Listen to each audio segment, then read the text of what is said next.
Your bags are in the overhead locker or...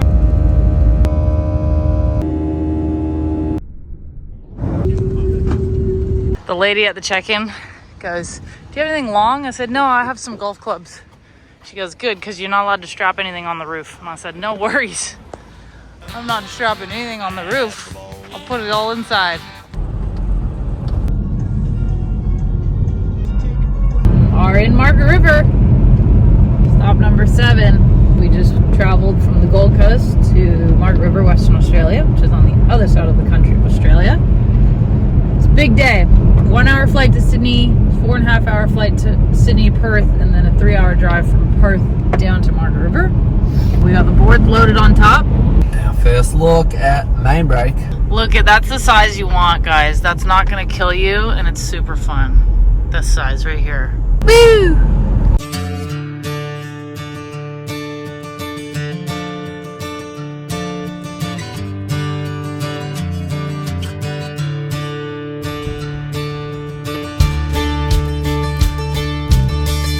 That moon.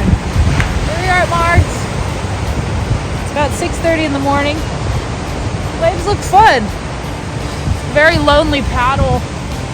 I'm rushing because 2 people just went and I don't want to go alone. I wonder if I can catch them. That's a good test. Yeah, get 'em. See if I catch them by the time.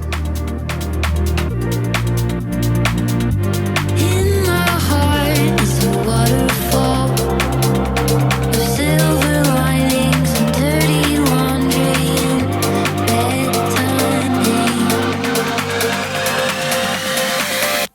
In my heart.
What just happened?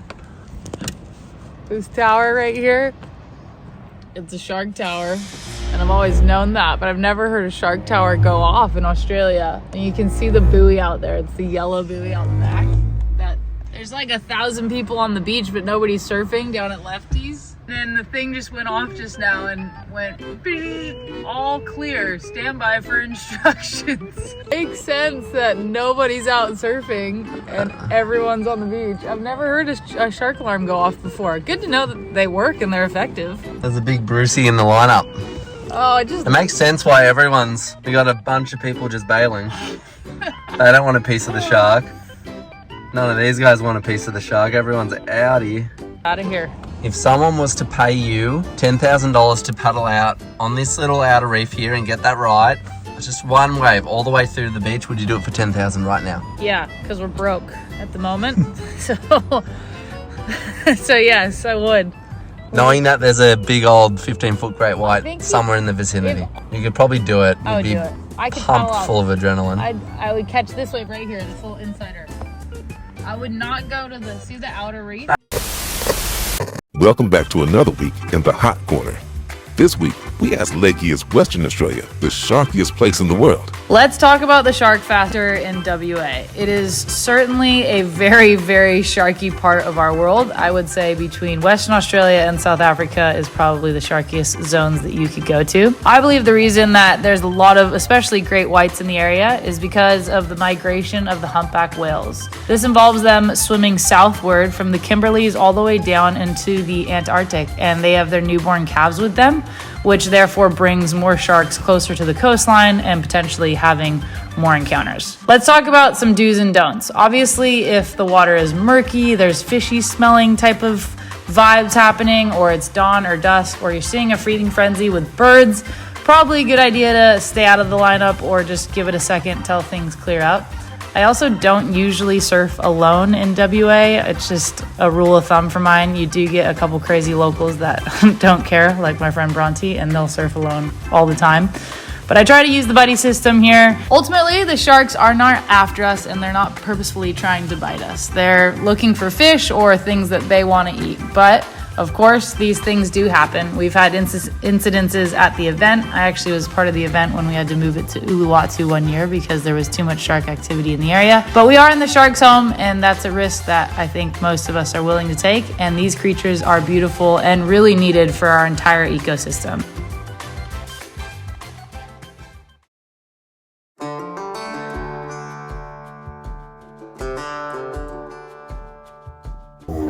The opening ceremony at Margaret River is always a really special one. We get to meet up with a few of the local indigenous people, and it's just a great way to kind of get grounded and connect with the place before we get going in the event.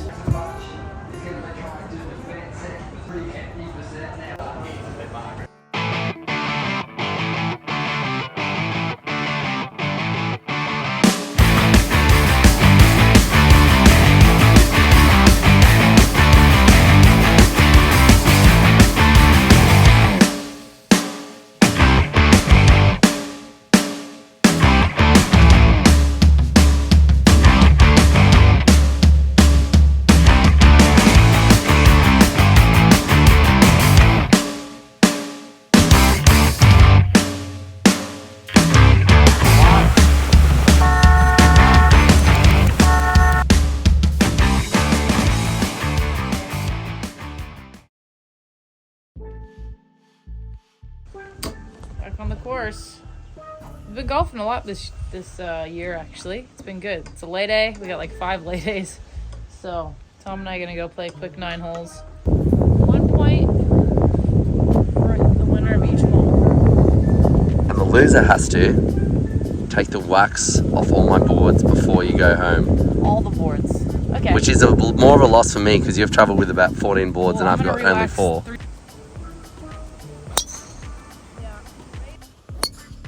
So the tree regulation says you got to play the shot. Oh no! Oh no! Oh! Am I going to be nice? Was that 2 shots there or 1? No, it was a practice shot. No, it wasn't. You hit the ball on the practice I wasn't shot. trying to hit the ball. You hit the ball on the practice shot. Oh. Oh, a little too much. Come on. First hole to Tom. Straight as an arrow. He's happy with it.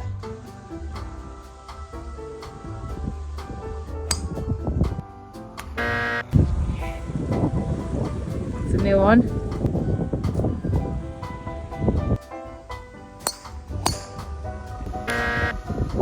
Oh, he's put it back in the bush. Down a point now. Oh no! Where did that go? Look who I've run into. They're gonna try and get in Lakey's head so Tom can finally win something. True. These two are absolutely... Start bushfires. Not 100%.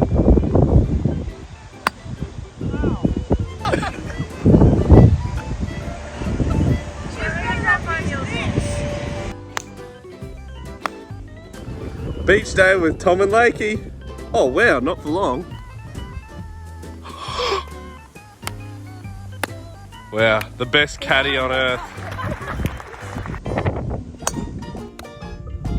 Woohoo! If I had to give you guys a rating out of 10 how noisy these two are in the head, Lakey's sitting at a 8 out of 10. Tom's, I don't know, he's just dead.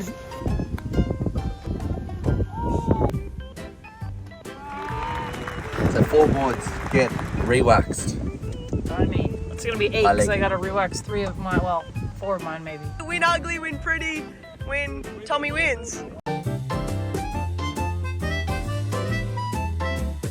Paying my dues.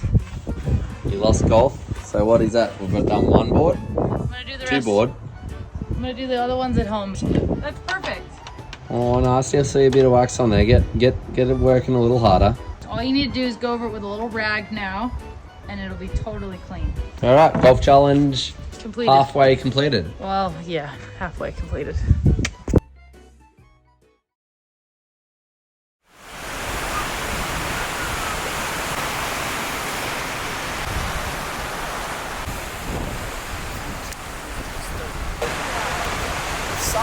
It's like the best day out here. Yeah. Right now. Yeah. And it's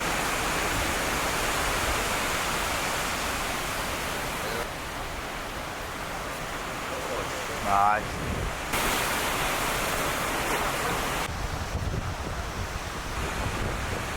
Tinkering with your ski light.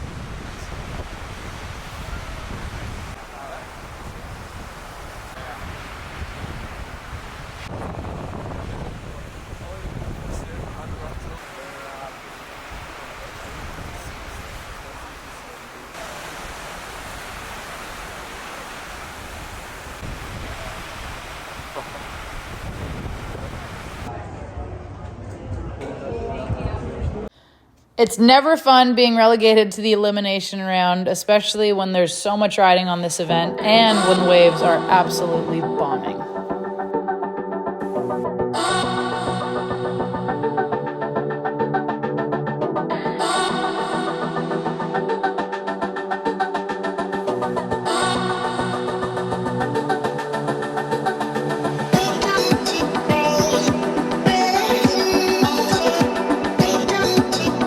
Been here for a while. It's been many lay days. Only up to around a 16. It's been just stormy and pretty bad this whole event, to be fair. So it's gonna get going tomorrow though, and then finish the next day. So only a few more days. We're definitely back on tomorrow. It's the last 2 days of the event window, so they have to run. It's gonna be, I think, really, really, really big and really hard. And then getting good in the afternoon, like better in the afternoon, but I think the morning is going to be super challenging. And yeah, I've got to make this heat to stay on tour, otherwise I'm off tour. So that is fun. But yeah, it's a lot of pressure, but I love a challenge. that's okay. That's what we're here for. And regardless, I've tried my very hardest, so that's all you can do. And things are gonna go how they're gonna go. That's my conclusion so far this week. Yeah, we're gonna go get back in the swing of things. That's what I say to that.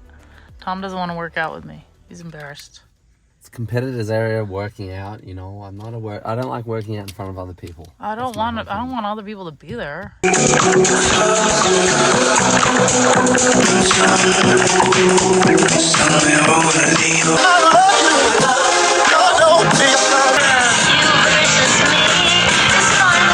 Today we did super easy, fast twitch session. It's been a lot of lay days and not that much surfing, so I feel like my muscles are all asleep. So the point was just to wake the muscles up. So just everything was quick and fast and explosive. Nothing to like feel burny or anything like that. And nothing that's gonna make you sore, obviously.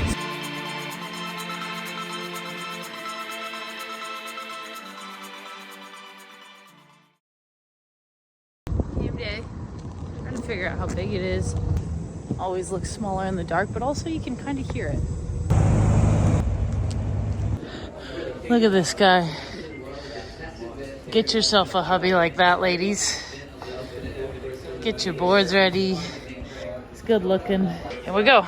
There was so much riding on this heat, and after so many lay days, to be able to think about it and everything that could go wrong or could go right, it took everything in me to get prepared and ready to battle in this heat.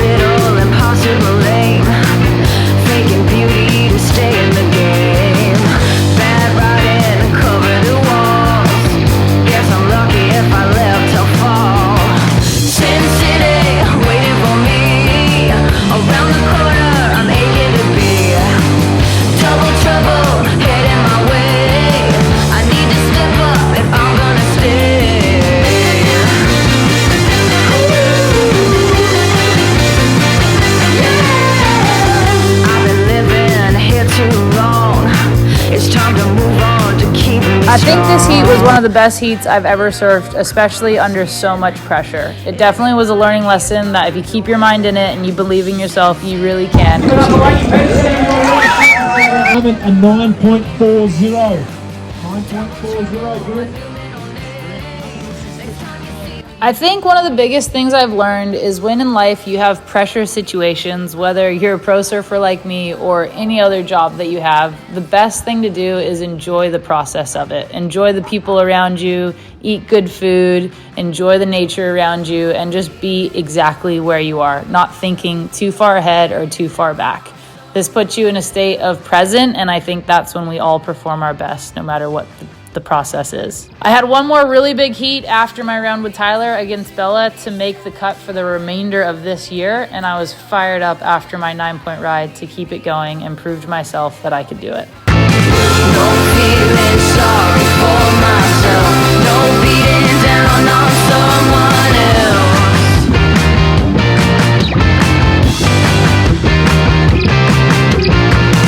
No reason to be satisfied. No way in hell I'm gonna die. Leave me alone and I'll be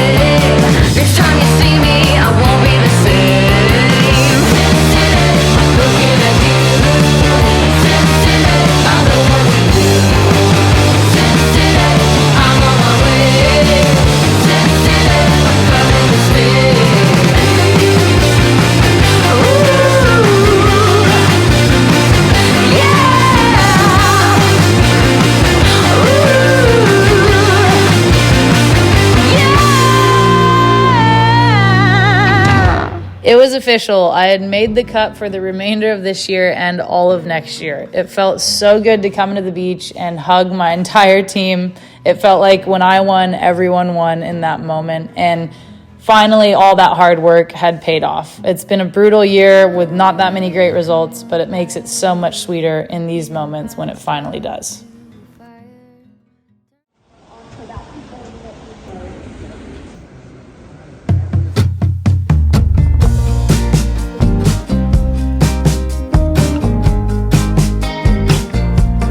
Where did the time go? How do we move so far away? Holding on, how much can we both take when love is an echo? I can't hear what you're saying when love is an echo. I can't hear what you're saying.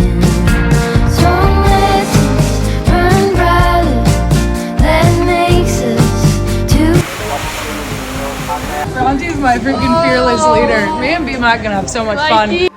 I felt like I learned so much this event. Going through absolutely every different type of emotion you could think of, I came to the conclusion that in these moments, if you can just embrace it all the adversity, all the hard times, all the hard things, and just stay in it and believe in yourself, amazing things really can happen.